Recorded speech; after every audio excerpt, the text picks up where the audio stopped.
kiri kirungi abooluganda okutuula wamu nga tulina okwagalako okwa Yesu kwe yatuwa tulinga amafuta amalungi ag'omuwendo mungi agakulukutiranga mu kirevu kya Alooni.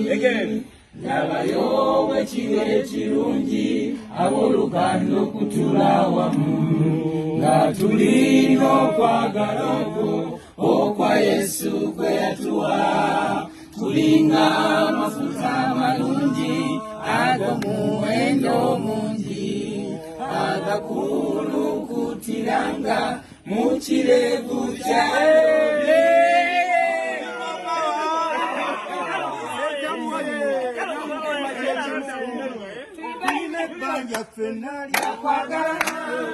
Ekirabo Katonda ky'awa abantu okwagalana kwenna